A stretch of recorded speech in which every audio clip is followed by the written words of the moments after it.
안녕하세요. 클릭 세상 속으로 박성우입니다. 나만 인터넷에서 가장 많은 관심을 받은 이야기를 쉽게 풀어서 전해드립니다. 요즘 남쪽 사람들이 관심을 두는 뉴스 중에 하나는 2018년 2월 9일부터 17일 동안 열리게 되는 평창 동계올림픽에 대한 겁니다. 최근 인터넷상에서는 평창올림픽의 성공을 기원하는 열띤 응원이 펼쳐졌습니다. 사람들 눈에 띈 건 문재인 대통령이 인터넷상에서 내놓은 제안이었는데요. 각자가 평창올림픽을 응원하고 3명을 지목하면 다시 그 3명이 또 다른 3명을 지명해서 평창올림픽에 대한 관심을 유도하는 거죠. 문재인 대통령은 국제올림픽위원회에서 활동하고 있는 유승민 위원, 그리고 국제무대에서 활약하는 배구 선수죠. 김연경 선수, 또 사회관계망 서비스 중에 하나인 페이스북 설립자 마크 저커버그 대표, 이렇게 3명을 지정했습니다. 저커버그 대표는 2018 평창 동계올림픽과 장애인 대회, 패럴림픽의 개최를 축하하고 성공을 바란다는 응원의 글을 남기기도 했습니다. 이런 식으로 평창올림픽에 대한 응원 열기는요, 전 축구 국가대표였던 박지성 선수는 물론이고 배우 이민호와 가수 태양에 이르기까지 이어졌고요. 남한의 상당수 유명 연예인들이 2018 평창올림픽의 성공적인 개최를 희망했습니다. 이뿐만이 아닙니다. 남한 사람들은 자신들이 직접 출연하고 촬영한 평창올림픽 홍보 영상까지 만들어서 인터넷에 올리기도 했는데요.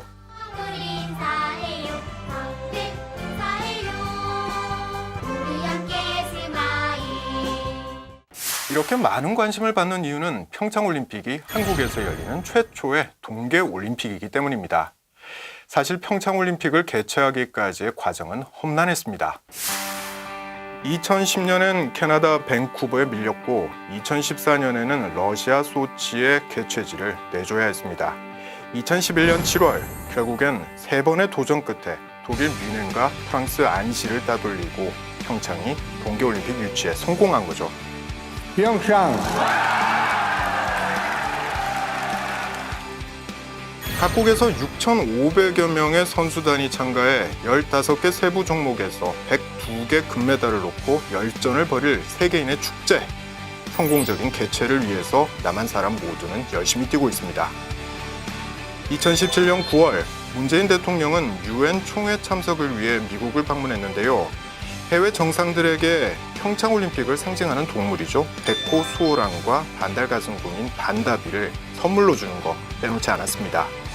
또 UN 총회에서는 세계 화해와 평화를 전하기 위해서 평창 동계올림픽에 북한이 참가할 수 있도록 노력하겠다고 말했습니다.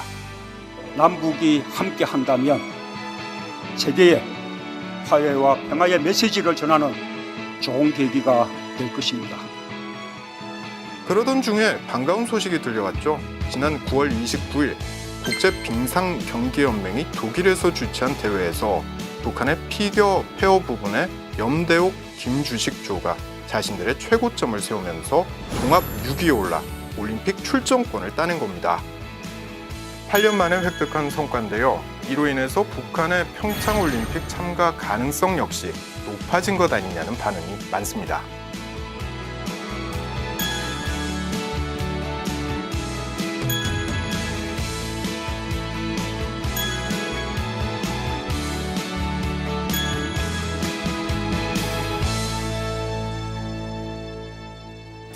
당홍 북한 국제올림픽위원회 위원은 한 외신과의 인터뷰에서 정치와 올림픽은 별개 문제라고 말했죠. 하지만 여전히 북한의 대회 참가는 아무도 장담할 수 없는 상황인데요. 북한의 평창올림픽 참가 여부가 관심사 중에 하나가 된 것은 세계의 반응과 무관하지 않았습니다. 프랑스 언론은 체육부 장관의 말을 인용하며 2018년 평창 동계올림픽에 프랑스가 불참할 거라고 보도했습니다. 북한의 핵무기 개발 등으로 안전이 보장되지 않는다는 게 이유였는데요. 평창올림픽의 성공적인 개최에 빨간불이 켜진 상황. 하지만 프랑스 체육부 장관은 언론의 보도 과정에서 오해가 있었다며 불참을 고려한 적이 없다고 못 박았습니다. 이와 관련해 평창 조직위원회는 안전과 보안은 평창올림픽을 준비하는 조직위의 가장 중요한 원칙이라는 입장을 발표했습니다. 그리고 최근 불거진 한반도의 긴장 상황을 놓고 한국 정부와 국제올림픽위원회는 물론이고 각국의 올림픽위원회 등과도 긴밀하게 협의하고 있다고도 밝혔습니다.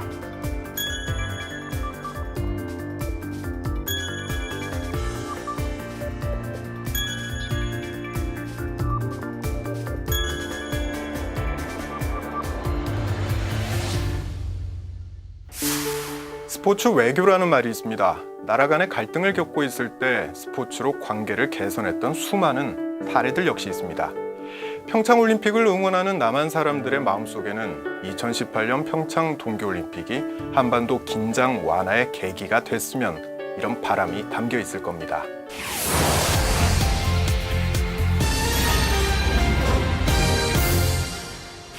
(1988년) 서울올림픽 이후에 한국에서 30년 만에 열리는 평창 동계올림픽.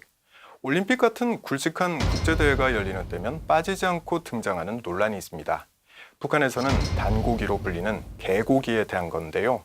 그 논란의 시작은 외국에서부터였습니다.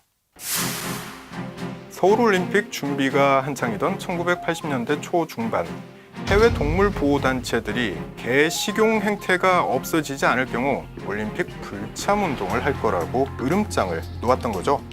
결국 초복을 엿새 앞둔 1983년 7월 11일 서울 시내 개고기 집들은 모두 외곽이나 뒷골목으로 밀려났습니다. 그리고 보신탕 대신에 영양탕으로 이름만 두루뭉술하게 바꿔서 그 명맥이 이어진 거죠. 평창올림픽을 앞둔 지금도 사정은 크게 다르지 않습니다. 해외 동물보호단체와 정치인들을 중심으로 개를 먹는 한국에서 열리는 평창 동계올림픽에 참가하지 말자는 요구가 이어지고 있기 때문입니다.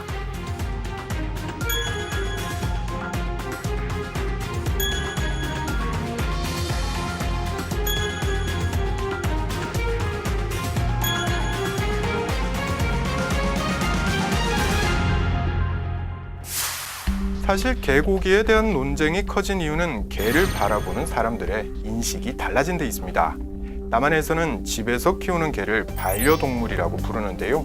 가족과 마찬가지로 함께 교감하고 동행한다는 뜻에서입니다.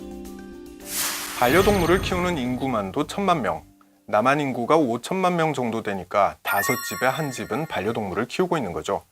반려동물을 키우는 사람들이 늘어나면서 반려동물 관련 시장 역시 커졌습니다. 시장 규모는 2조 3천억 원, 그러니까 미화로 20억 달러에 달할 정도입니다. 청와대에서 운영하는 사회관계망 서비스에는 마루와 토리의 소식이 전해집니다. 마루와 토리는 문재인 대통령이 10년째 키우는 풍산개와 유기견이었던 검정개인데요.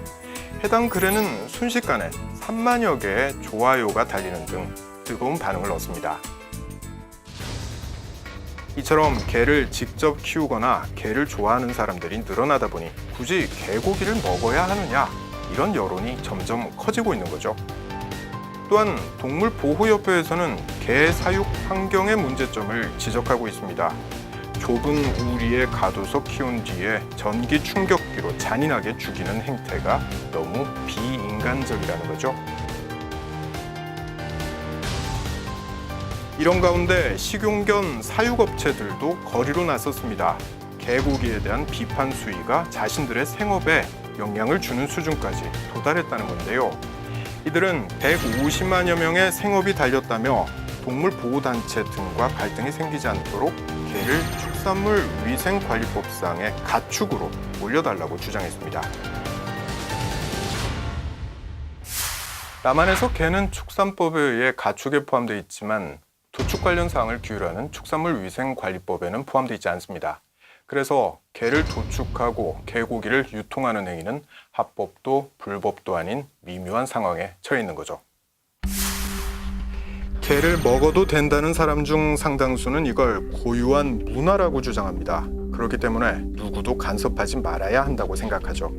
반면에 개고기를 먹지 말자고 하는 사람들은 전 세계적인 흐름에 발맞춰서 고질적인 동물 학대에 해당하는 개 식용 행태를 이제는 끝내야 한다고 주장합니다.